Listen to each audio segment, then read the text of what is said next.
Thursday, July 11th, 2024, Maneko 64, home of alternative economics and contrarian views. We're going to look at how the rest of the world, and by the rest of the world I mean the global south, the non-Western countries, are continuing to move away and also to wake up to the fact that holding fiat currency reserves, and mainly, of course, the US dollar, is not something they need to do. And we're going to look at Nigeria again today. I spoke about Nigeria back on July 2nd.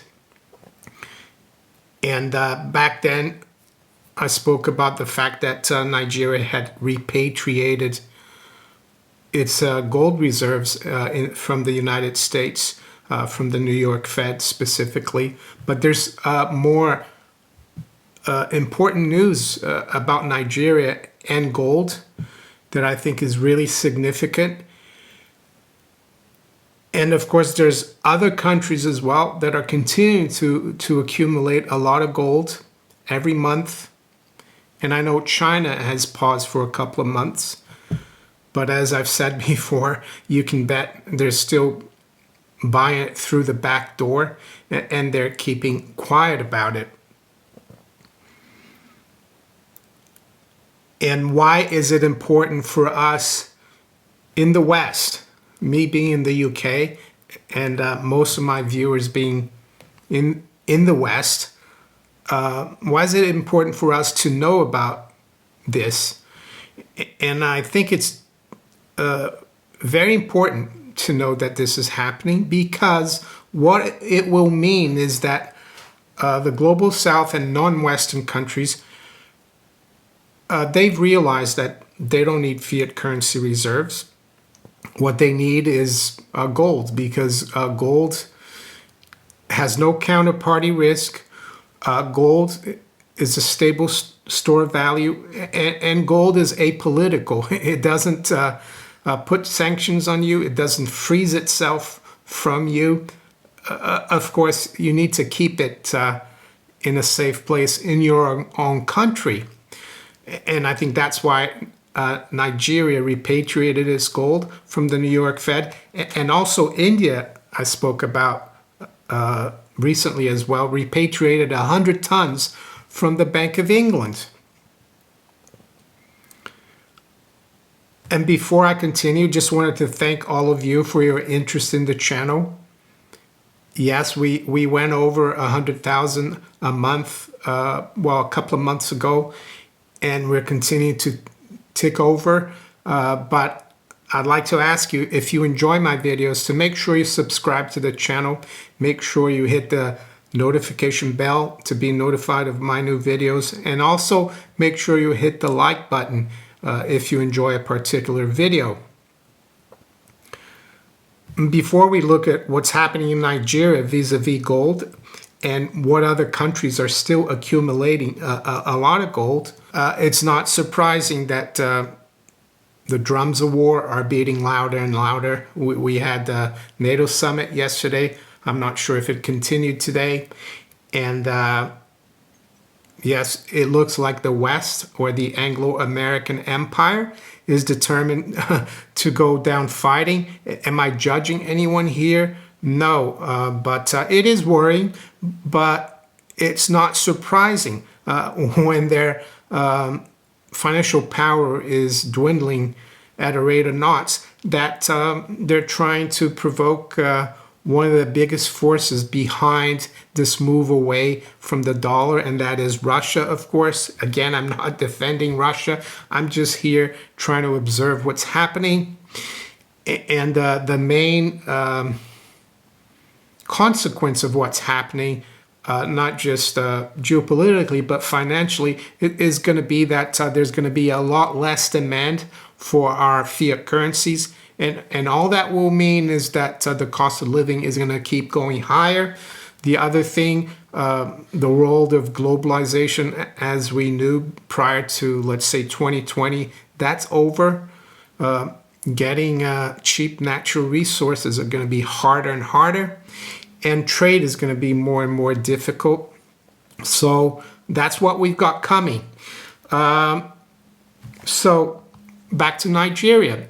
And as I said, back on July 2nd, I made a video. I'm going to put it up in the cards. Nigeria repatriates its gold from the New York Fed. And I've just seen a story today, and this is from Bloomberg, Bloomberg.com, mainstream. Nigeria lawmakers want central bank to fight inflation with gold. Well, that's the other part of the equation that the world's waking up to. I guess it's better late than never.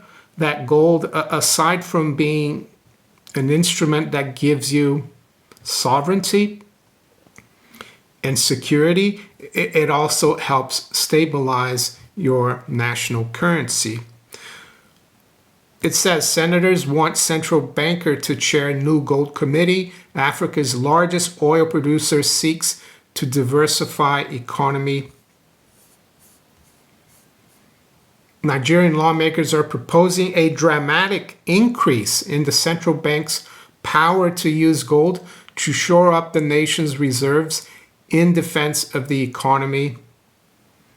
So who's the biggest loser here if this goes through? Because it's still in their Congress. It's still got to go through the Senate, but I think it's got a good chance of working. Well, it's the West, it's the United States, it's the US dollar.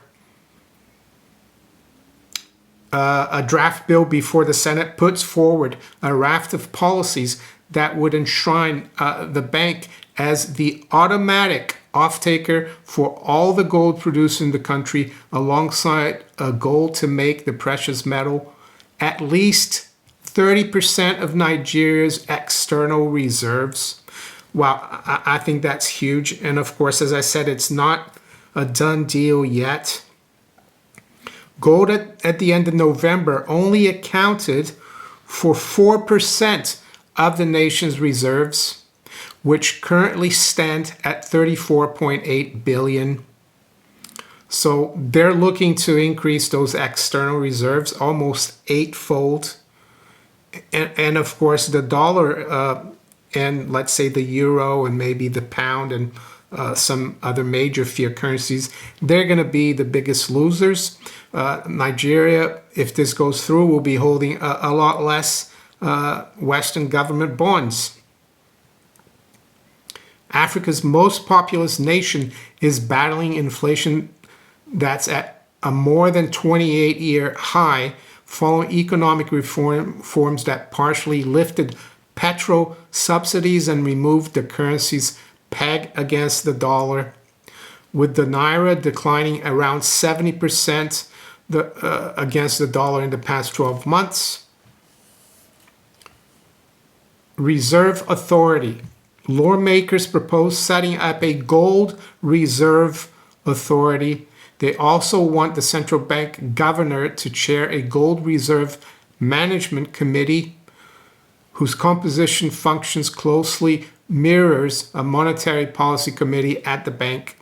In a document seen by Bloomberg, the Central Bank of Nigeria didn't immediately respond to requests for comment.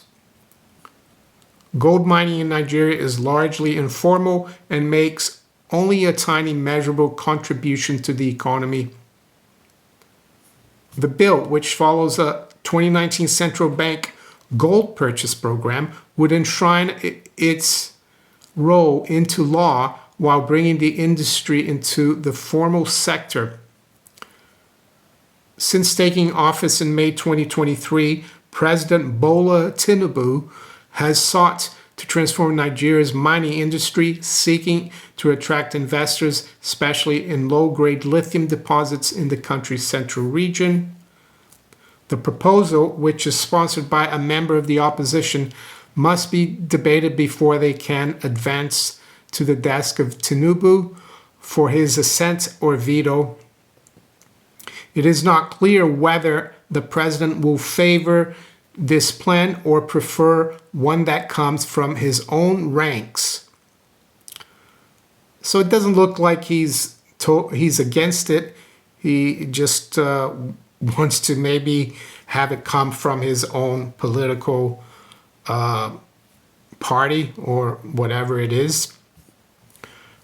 The nation is heavily reliant on its oil and gas industry for foreign exchange earnings, but vandalism, theft, and declining investments in the sector have hampered production, leading successive governments to pursue a diversification of the economy.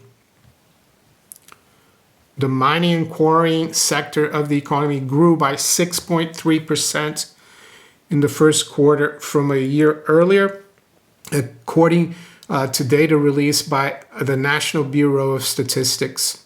And analysts see potential in the central bank holding more gold. We believe that continued accumulation of gold over the long term will strengthen Nigeria's foreign exchange reserve portfolios, positively impacting inflation and reducing foreign exchange volatility. Analysts at Cardinal Stone Research in Lagos said in a note on Monday. So you notice here that Bloomberg doesn't say anything about de-dollarization and the BRICS and the move away from the dollar. They wouldn't, of course, because Bloomberg is part of the Anglo-American financial empire. They're not going to say, well, look, the dollar's under threat. And I know it's just Nigeria, but as you saw, it's the most populous nation in Africa. I think it's the second or third biggest economy in Africa, so it's really important. And I think, it just goes to show how people or nations are waking up. And with that, I'm going to go through all the nations that have been continuing to accumulate gold recently. And I have to thank this guy here on X, Krishan Gopal. He's a senior analyst at the World Gold Council. So this was out a couple of days ago. Data from Czech National Bank shows its gold reserves rose by nearly 2 tons in May, now 16 consecutive months of buying. Year-to-date net purchases of gold now total 11 tons, lifting total gold holdings to over 41 tons.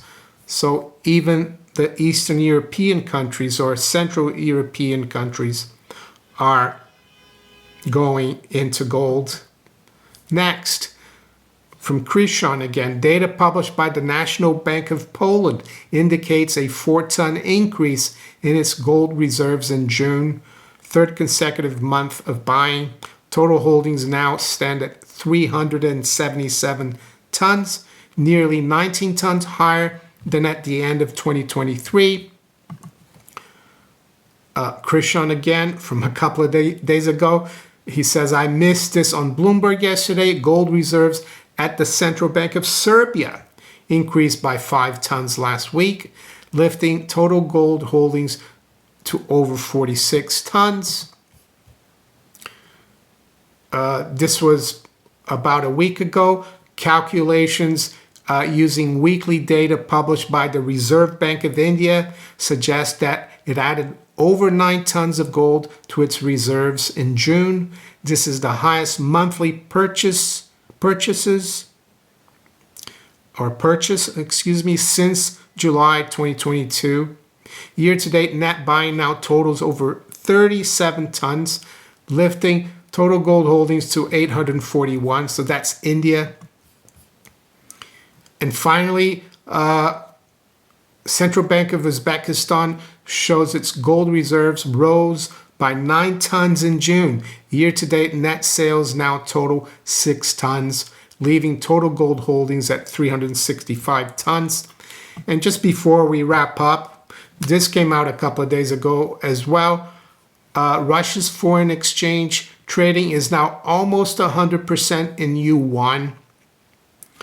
And this is from Bloomberg as well. So many people tend to think that the dollar is indispensable, that you couldn't function without the dollar. Well, Russia Russia has in the last 2 years. And I've also noticed that the World Bank has upgraded Russia to a high income country. So they say it's because of war spending boost, but they've done it giving up the US dollar. So there you go. I think it's going to be an example and a sign for other nations that you don't have to depend on the US dollar to survive or to trade internationally or to keep your reserves in it. And I think the same thing applies to us individuals. We don't have to depend on fiat currency reserves or savings at banks that actually don't have our best interest. And that's why I've been trying to stack as much gold and silver for many years. And that's why I think it's a good thing to keep doing. I'm not saying you should do it, but I think it's a way of maintaining sovereignty, not just for nations, but for yourself. And with that, I'm going to wish you all a very good day. Take care. Bye.